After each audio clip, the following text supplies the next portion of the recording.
Assalamu alaikum ustаз, мен намазымды баштап кайра таштап коюп атам, иманым аз болуп жатат, эмне кылсам болот, дуа кылып коюңузчу.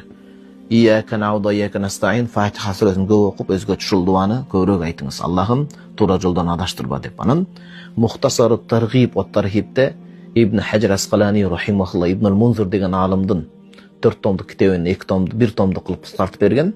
Сайып Багдашта эмге кылат. Ошондо күчтүү бир ишенимдүү тастан хадис келет.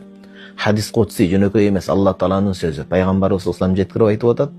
Мен салла салата ли вақтиха фақат рахимту. Ким намазды калтырбай, убагында окуй турган болсо, мен ага мээримимди төгөм, ырайымымды мээримди төгөм.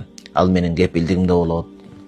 Ва мен салла ли гайри вақтиха, намазды калтырып же убагынан чыгарып каза кылып окуса, инша рахимту ва инша азапту, кааласам аны азаптаймын, кааласам кечиремин дейт. Ошон себептен намаз менен ойношпош керек, бул бир эттерек окуп баштаңыз. Өмүрдү берип аткан Алла Таала, өмүрдүн шүгүрү бул. Башка бир хадисинде ошол эле китепте Мухтасар ат-Таргиб ва Тархибте Хасан далилге жараган даражада хадис алып келет. Ибн Хаджар Асқалани шейх. Пайгамбарыбыз саллаллаху алейхи айтат: намаздын убагы киргенде ва юнади мунадин дейт. Периште Алланын жарлыгын айтып жеткирет. Куму ила салатикум, намазыңардын убагы кирде тургула, намаз окугула, кабырыңарда күйүп аткан тозоктун отун фабридуха биссала, намазды окуп ошону өчүргүлө деп келет.